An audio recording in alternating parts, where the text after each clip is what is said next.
Babysat my friend's daughter for a weekend that turned into months, and now I'm fighting to become her father. My friend had a little girl named Mariana. She never knew who the father was, and honestly, that was just one small piece of the mess. To be completely truthful, my friend has always been an awful mom, careless, irritable, hardly ever patient. But for some time, I fooled myself into believing she actually cared about Mariana. I used to babysit Mariana occasionally, and I wasn't the only one. Still, I grew really fond of that kid. She's 4 now. All through January, my friend could not stop bragging about her new boyfriend in Atlanta. Then, as April was ending, she messaged me, "Hey, my sitter bailed, can you watch Mary?" That's what we called Mariana, from Friday to Monday, April 27th to 30th. I'm going to Atlanta to meet my boyfriend, and I can't bring her. I agreed. It didn't seem odd at first. She even let the school know. That Friday morning, she dropped off a pile of clothes and Mariana's favorite stuffed toy at my apartment. Way more stuff than necessary for just a weekend, but I didn't think twice about it. She left to catch her plane, and I picked Mariana up from school. With my own injury compensation and disability payments, I didn't work, so I had the time, and the heart, to do this. We hit the park across the street, played until dinner time, cooked together, cleaned up, watched a movie, and then I read her stories from my phone. Her own mother never owned a single children's book or bothered to read to her. I got Mariana ready for bed, on my couch, and then turned in myself. It was a perfect weekend. On Saturday, we were at the library half the day and back at the park. Sunday was a cozy day of crafts, movies, and endless cuddles and naps. Monday came, and after school, I waited for her mom to pick her up by 5 p.m. She never showed. I flooded her phone with calls and texts, nothing. Not a single answer. I had no idea what to do, so I just kept going as normal. By Tuesday, still nothing. Mariana started to notice, she wanted her mommy. The worry lines started showing on her little face. On Wednesday, I drove to my friend's house, empty. I reached out to all our mutual friends, nobody knew anything. That night was awful. Mariana had a tantrum like I'd never seen, sobbing, screaming for her mom, shaking with heartbreak until she finally collapsed from exhaustion. There was no way she could make it to school the next day, and I told them so. Oddly enough, the school hadn't started asking tough questions yet. Trying to comfort her, I said her mom just got a little lost on her trip, but until she got back, I would take care of her. The nightmares started. She'd wake up at night, screaming, afraid I'd disappear too. After a week of that, I let her sleep in my bed, which finally calmed her a bit. After 5 days, I bought a small futon and placed it right beside my bed so that, if she woke up, she could immediately see me there by her side. When Mariana arrived that first day, her clothes stank. Her shoes were falling apart and so tight they nearly hurt her feet. I discovered she needed glasses, something her mother had never mentioned. I bought her a new wardrobe, new shoes, and got us both started baking, cooking, and learning guitar for kids. She began to look healthy, alive. The dark circles faded. She stopped looking hollow and undernourished. Not a single soda since she's lived with me. Real food, every day. But there was a problem. At the optometrist, I wasn't allowed to sign anything or make appointments because I wasn't her legal guardian. Then the school started asking, "Where is Mariana's mom?" And honestly, I had no idea. I told my own mother I was planning to go to the police and ask what to do, but she stopped me dead in my tracks. She told me if I went to the police, I'd lose Mariana. They'd try to trace her mother, or hand Mariana over to other relatives, most likely her grandmother, who used to beat my friend, and would probably hit Mariana too. I found myself, on the verge of taking her to the police, dissolving into tears. Mariana was beside me and I hugged her tight and told her I loved her, and she looked at me and said, "I love you too, Daddy." No one had ever called me that, no one had even used that word in front of her. I don't want to lose her. Out of everyone, I am the only one who has ever really wanted her. I love her. I want to keep her safe. To make things clear, both Mariana's grandmother and uncle know she's with me. They seem to know where her mom is, but they won't say. They don't care that I've been caring for her, have never asked for her, never offered to help. They don't want her. What should I do? Is there any way I can adopt her, given I've been looking after her for so long? Or will she just be ripped from our life together? I decided I had to do things the right way. I planned to call the grandmother Monday morning and tell her I want custody. Then, regardless of how that went, I'd contact CPS and try for emergency custody. I'm terrified. I can't imagine saying goodbye to this child. Just thinking of it, I can feel my heart pound, breaking out in sweat, on the edge of panic. But laws exist for a good reason. If I start bending them to protect Mariana, someone else could bend them to hurt a child. I decided to wait until Monday. Tomorrow, I promised myself, I would give Mariana the best night of her life. Anything she wanted to do or to have, I'd make it happen. So, after all of that, I reached out to CPS and explained I'd spent months trying to contact Mariana's legal guardian. I told them I've been her surrogate parent since April and that Mariana has gotten better under my care. I made it clear I desperately wanted temporary custody, at least until things were figured out, that separating us now would traumatize her. I also took care to remove any irrelevant discussion about Mariana's cultural identity. I had worried CPS would care about her background, but I've since learned they don't let that get in the way of protecting a child. I finally called Mariana's grandmother, and it went horribly. She was outraged that I'd already called CPS, but even more furious when I said I wanted to adopt Mariana. She accused me, suggested I was only trying to hurt her daughter because I was jealous she didn't want to sleep with me. Honestly, while Mariana's mother is a pretty woman, our personalities clash on every level, and despite my overwhelming loneliness, I have zero desire for anything romantic or sexual with her. She went on about my weight and my supposed lack of sexual prowess. I kept my focus on Mariana and how she deserves a good home. All I want is for Mariana to have the loving, safe family she deserves, even if that means fighting through the worst kind of misunderstanding and anger to get there. Update 1. A lot has happened since everything erupted. I took action and filed a complaint with Cass after the way I'd been treated, and more importantly, the way Mariana was handled. The agent hadn't followed proper procedure and I made that clear. When I finally got through, the lady on the line was understanding, almost apologetic. She told me they had read the journal I made for them, and she even complimented my record keeping. I'll never forget her words: if I'd been a relative, even a distant one, Mariana would be safe with me, no questions asked. But policy is policy. My heart broke to hear it. I had no rights. Meanwhile, police were digging into Amy's disappearance. Her mom Brenda wasn't answering my calls, and there was complete radio silence. But then the police tracked Amy down, pregnant, living with this guy Dan. With her in the States, there was talk she might get deported back to Canada. She refused to return any of Cass's calls, sticking her head in the sand. I was desperate to know anything about Mariana, so I finally managed to reach Caleb, Amy's brother. We talked.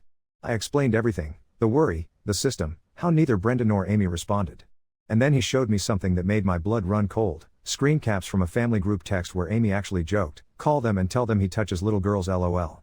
I stared at the words, horrified. While things played out, Mariana stayed in Cass's care, waiting as they worked to strip Amy of parental rights. The report said Mariana was suffering from extreme distress.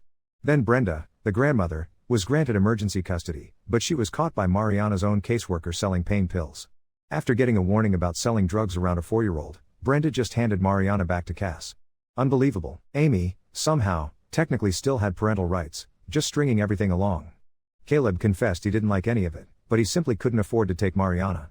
He agreed to put me in touch with Amy, but when I finally spoke to her, Amy was rude, defensive, and pregnant again. She'd taken Mariana to the U.S., embroiled in trouble with a DUI and refusing help. I called her and tried to be as direct as possible. I begged her to let me take Mariana in a closed adoption. I offered visitation, dignity, an escape from CPS. But it spiraled into a vicious fight. I told her that just because she didn't want Mariana didn't mean Mariana should suffer. I reminded her she'd trusted me with her daughter in the first place, because deep down she knew I would love her and keep her safe. I broke down in tears, my heart laid bare, and I saw Amy tear up too. But that didn't last. Later, mutual friends told me she'd torn me apart on Facebook, ranting about me for everyone to see. Right now, my single goal is getting Mariana away from Amy. She's still drinking. She's still doing drugs. Dan is not a safe man, no one trusts him. The grandmother is out of the picture altogether. Out of nowhere, Ella, Amy's former best friend, contacted me. She told me she sacrificed their friendship to defend me, spoke out about the truth, and had always thought Amy's choices were terrible. For someone I barely spoke to, that meant the world.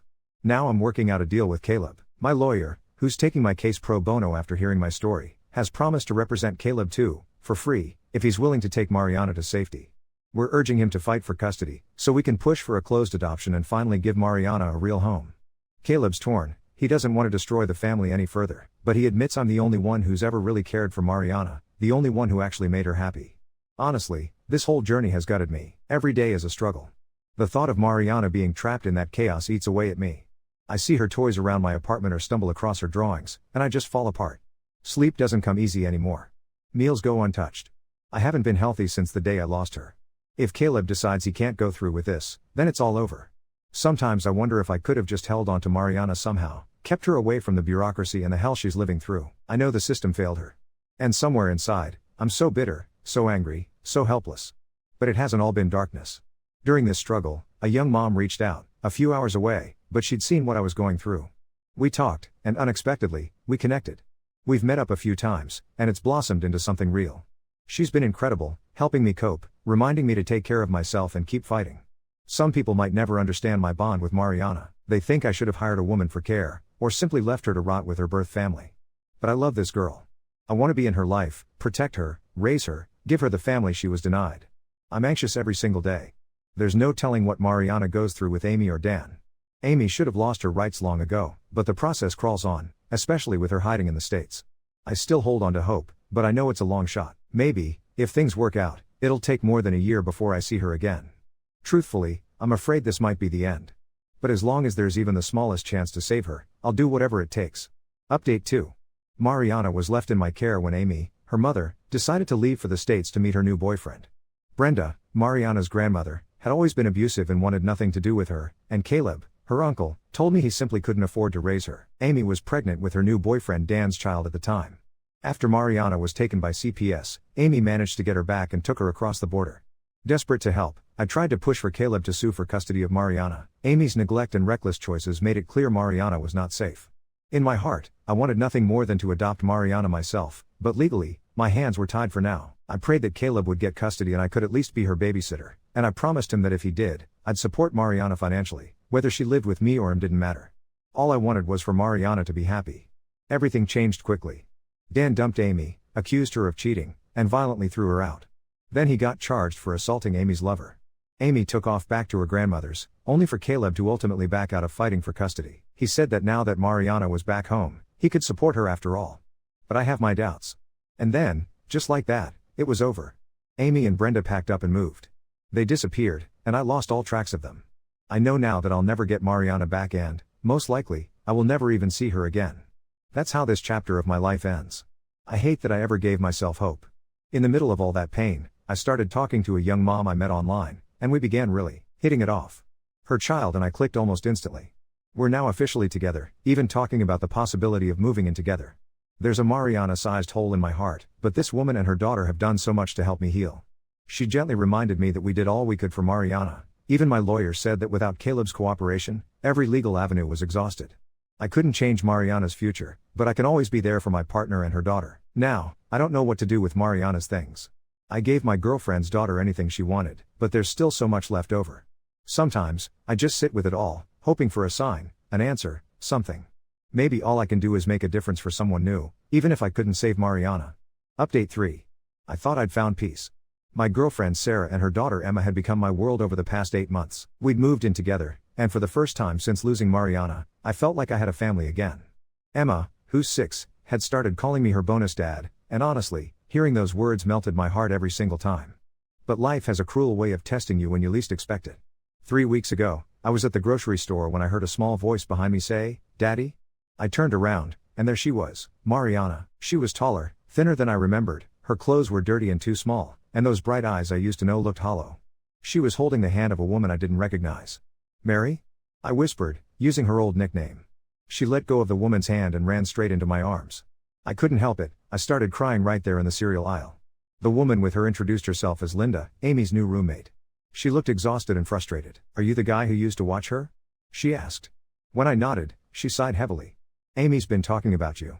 She's in bad shape. Really bad." Linda explained that Amy had been back in town for 2 months, staying in a rundown apartment complex on the other side of the city. Dan was long gone, but Amy had the baby, a little boy she barely seemed to care for. Linda said Amy was drinking heavily, disappearing for days at a time, leaving both kids with whoever would take them. Social services had been called twice, but somehow Amy kept slipping through the cracks. "She keeps saying she should have let you adopt Mariana," Linda told me quietly while Mariana clung to my leg. "She's drowning, and she knows it." I gave Linda my number and begged her to call me if the kids needed anything. That night, I told Sarah everything. She was understanding, but I could see the worry in her eyes. We'd built something beautiful together, and now this ghost from my past was threatening to complicate everything. The calls started coming within days. Linda would text me when Amy disappeared, asking if I could help with groceries or if I knew anyone who could watch the kids. I couldn't say no, not when Mariana was involved. Sarah wasn't thrilled about me getting pulled back into this chaos, but she understood my connection to Mariana. Last Tuesday, everything exploded. Amy showed up at our apartment at 2 a.m., drunk and belligerent, pounding on our door and screaming my name. She had both kids with her, Mariana in pajamas and flip-flops, and a crying baby who couldn't have been more than 8 months old. "You want her so bad?" Amy slurred, pushing Mariana toward me. "Take her. I can't do this anymore. I can't be a mom." "You were right, you were always better at this than me." Sarah came out in her robe, took one look at the situation, and immediately ushered the kids inside while I tried to talk Amy down. But Amy was beyond reasoning. She kept crying and saying she was a terrible mother, that her kids deserved better, that she wished she'd never been born. The baby, his name is Tyler, was burning up with fever and desperately needed medical attention. While Sarah called 911, I tried to get Amy to come inside, but she refused. "I'm leaving," she kept saying. "I'm done. They're better off without me." She left the kids and drove off before the paramedics arrived. Tyler ended up spending 2 days in the hospital with pneumonia. Mariana was terrified and wouldn't let go of my hand. Sarah, bless her heart, stayed with us the entire time, helping care for both children even though this wasn't her mess to clean up. Now Amy's missing again. It's been a week, and nobody knows where she is. The police filed a missing person report, but given her history, they're treating it as voluntary disappearance rather than foul play. CPS got involved immediately this time, and both kids are temporarily placed with me as an emergency foster placement while they try to locate Amy. Sarah and I are barely holding it together. Our quiet life with Emma has become chaos with 3 kids under our roof. Emma's been amazing with Mariana, they're like sisters already, but Tyler needs constant attention and care after his hospitalization. Sarah's been incredible, but I can see the strain this is putting on our relationship. Yesterday, I found out Amy's been spotted at a casino 3 hours north of here with some guy nobody recognizes. She's not answering her phone, not responding to messages, just completely checked out from reality. Part of me is furious with her for abandoning her kids again, but another part of me feels sorry for her. She's clearly struggling with addiction and mental health issues she's never addressed. My lawyer says if Amy doesn't resurface and start engaging with CPS within the next few weeks, they'll likely begin proceedings to terminate her parental rights. The thought of finally being able to adopt Mariana fills me with hope, but I'm terrified about what this means for Tyler, and honestly, what it might mean for my relationship with Sarah. We've only been together a year, and now we're suddenly a family of 5 dealing with trauma, legal battles, and 2 kids who've been through hell. Some nights, after all the kids are asleep, Sarah and I just sit on the couch in silence, both of us wondering how our lives got so complicated so fast.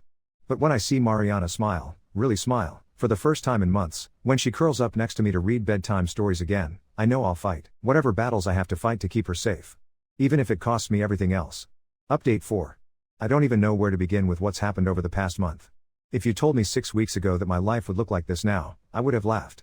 But here I am, and honestly, I'm not sure if I'm living a dream or a nightmare. 3 weeks after Amy disappeared, she turned up, but not the way anyone expected. A social worker called me at 7 a.m. on a Thursday morning. Amy had been found in a hospital 2 states over, comatose from an overdose. She'd been there for 4 days before anyone identified her. The man she'd been with had just dumped her at the ER and vanished. The doctors weren't sure if she'd make it. I felt this horrible mix of relief and guilt, relief that we finally knew where she was, guilt for being relieved that she might not come back to disrupt everything again. While Amy was fighting for her life, Sarah and I were fighting for our relationship. The stress of suddenly having 3 kids, 2 of them traumatized and not legally ours, was tearing us apart. Emma had started acting out at school, jealous of all the attention Mariana and Tyler were getting. Sarah was exhausted from sleepless nights with Tyler, who still had lingering respiratory issues from the pneumonia. The breaking point came 2 weeks ago. I caught Sarah crying in our bedroom after putting Emma to bed, and when I asked what was wrong, everything came pouring out. She felt like she'd lost me, lost the peaceful life we'd built together. "I love you," she whispered, "but I didn't sign up to be a mother to 5 kids, dealing with CPS and court dates and an unstable ex who might show up at any moment." That's when she told me about the job offer in Portland, a promotion she'd been considering but hadn't mentioned because she knew I'd never leave while Mariana's custody was uncertain. "I need to know if you're choosing me or if you're choosing them," she said. "Because I can't keep living in limbo." I couldn't answer her. How do you choose between the woman you love and the child who calls you daddy? But then Amy woke up, and everything changed again. She was different when I visited her in the hospital, broken in a way I'd never seen before. The overdose had been intentional, she admitted. She couldn't handle being a mother, couldn't handle life, couldn't handle the guilt of what she'd put her kids through. She looked at me with these hollow eyes and said, "I know you hate me." "I don't hate you, Amy," I told her, and I meant it. "I hate the choices you've made, but I don't hate you." She started crying then, not the manipulative tears I'd seen before, but real, gut-wrenching sobs. "I want to sign over my rights," she whispered. "To you. For both of them. I'm not going to get better. I can't keep doing this to them." I should have felt triumphant, but all I felt was sad. This was a woman completely defeated by life, and 2 innocent kids were paying the price. The legal process moved surprisingly quickly once Amy was determined to be mentally competent to make the decision. My lawyer worked with CPS to expedite everything. Within 2 weeks, I had legal guardianship of both Mariana and Tyler, with adoption proceedings to follow, but Sarah wasn't there to celebrate with me. The night before the custody hearing, she sat me down and told me she was taking the job in Portland. "I love you more than I've ever loved anyone," she said, "but I can't be the person you need me to be right now. Emma needs stability, and I need to figure out who I'm outside of this chaos." She left last weekend. Emma cried when they said goodbye to Mariana, they'd become so close. Sarah kissed me at the door and whispered, "Maybe someday, when things are calmer." But we both knew it was really goodbye. Now it's just me, Mariana, and Tyler in this apartment that suddenly feels both too big and too small. Tyler is starting to walk and getting into everything. Mariana has good days and bad days. Sometimes she's the happy little girl I remember, other times she wakes up screaming from nightmares about her mom not coming back. Yesterday, while Tyler was napping and Mariana was coloring at the kitchen table, she looked up at me and asked, "Daddy, are you sad that Sarah left?" I didn't know how to answer that. "A little," I said finally. "Are you?" She nodded. "But I'm not scared anymore. Because you're not going to leave me, right?" "Never," I promised her. "I'm never going to leave you." And I meant it. Even though I miss Sarah so much it physically hurts, even though I'm terrified about raising 2 kids on my own, even though my disability payments barely stretch to cover everything we need, I meant it. Some nights, after both kids are asleep, I sit in the quiet apartment and wonder what Sarah is doing in Portland. I wonder if Emma asks about Mariana. I wonder if I made the right choice, if love is really enough to build a family on. But then Tyler wakes up calling Dada, his first word, 2 weeks ago, or Mariana brings me a drawing of our family with just the 3 of us, and I remember why I couldn't choose differently. Amy is getting help now, real help, in a residential treatment facility. She writes letters to the kids sometimes, though I haven't decided when or if I'll show them to Mariana. Tyler is too young to understand, but Mariana still asks about her mom sometimes. I'm learning that love isn't just about the big dramatic moments, it's about getting up at 3 a.m. when someone has a nightmare, about cutting up grapes so they don't choke, about reading the same bedtime story for the 15th time because it makes them feel safe. I lost Sarah, but I gained something else, a family that chose each other not because we had to, but because we couldn't imagine it any other way. It's not the ending I thought I wanted, but maybe it's the one we all needed. Update 5. I thought we'd finally found our rhythm. For 3 months after Sarah left, it was just me, Mariana, and Tyler figuring out how to be a family. Mariana had started kindergarten and was doing well, no more nightmares, no more asking when mommy was coming home. Tyler was walking everywhere, babbling constantly, and had this infectious giggle that could brighten even my darkest days. I'd learned to braid Mariana's hair, badly, but she never complained, mastered the art of making mac and cheese that Tyler wouldn't throw on the floor, and somehow managed to keep us all fed, clothed, and happy. Then Sarah called. It was a Tuesday evening. Both kids were finally asleep after Tyler had fought bedtime for an hour, and I was collapsed on the couch with a beer, scrolling through Netflix without really watching anything. When her name popped up on my phone, my heart did this stupid flutter thing it hadn't done in months. "Hi," she said, and just hearing her voice made my chest tight. "How are you?" We talked for 2 hours. She told me about Portland, about her new job, about how Emma was adjusting to their new life. She sounded different. Calmer, maybe. More settled. But there was something else in her voice, something I couldn't quite place. "I miss you," she said finally, right before we hung up. "I miss all of you. Even the chaos." She started calling regularly after that. First once a week, then every few days. She'd ask about the kids, about me, about our daily routines. Sometimes she'd just listen to Tyler babbling in the background or ask to say goodnight to Mariana. It felt dangerous, letting her back into our lives even in this small way, but I couldn't bring myself to stop it. The calls turned into video chats. Seeing her face on my phone screen, seeing Emma waving shyly at Mariana through the camera, it brought back everything I'd been trying to bury. But I told myself it was good for the kids. Emma and Mariana had been so close, and Tyler would light up whenever he heard Sarah's voice. 3 weeks ago, Sarah dropped the bomb I should have seen coming. "My company is opening a branch office here," she said during one of our evening calls. "They want to transfer some people back to manage it. I could come home if I wanted to." My mouth went dry. "Do you want to?" There was a long pause. "I think about it every day. But I need to know. Would there be room for Emma and me in your life? In the life you've built with Mariana and Tyler?" Before I could answer, she kept talking, words tumbling out like she'd been holding them back for months. "I made a mistake leaving. I was scared and overwhelmed, and I handled it terribly. But these months away have shown me that what we had, what we could have, is worth fighting for. The kids need stability, all of them, and maybe we could give them that together." I wanted to say yes immediately. Every fiber of my being wanted to say yes. But I'd learned to be more careful with my heart, especially when it came to the kids. "Sarah, don't answer now," she interrupted. "Think about it. Talk to Mariana about it if you need to. But I love you. I love all of you. And if you'll have us back, I promise I won't run again." That was 3 weeks ago, and I still don't know what to say. Part of me is terrified she'll leave again the moment things get difficult. But a bigger part of me remembers how good we were together, how natural it felt when it was the 5 of us. The situation got even more complicated last week when I got a letter from Amy's treatment facility. She's been clean for 4 months now, attending therapy twice a week, and wants to start having supervised visits with the kids. The letter was different from anything she'd written before, no drama, no manipulation, just a simple request to be part of her children's lives in whatever way I thought was appropriate. "I know I have no right to ask for anything," she wrote. But if there's any chance I could see them occasionally, even just for an hour with a social worker present, it would mean everything to me. I'm not trying to get them back, I know that ship has sailed, and honestly, I'm glad it has. They're better off with you. But I want them to know that their mom is trying to get better, and that I love them even though I couldn't show it before. I haven't responded yet. I'm not sure how I feel about Amy being back in our lives in any capacity. She's hurt these kids so much already. But yesterday, something happened that might have made the decision for me. Mariana came home from school with a family tree project. She'd drawn me and Tyler and herself, and then added Emma and Sarah with a note that said my other family in Portland. At the top, in careful kindergarten handwriting, she'd written my people who love me.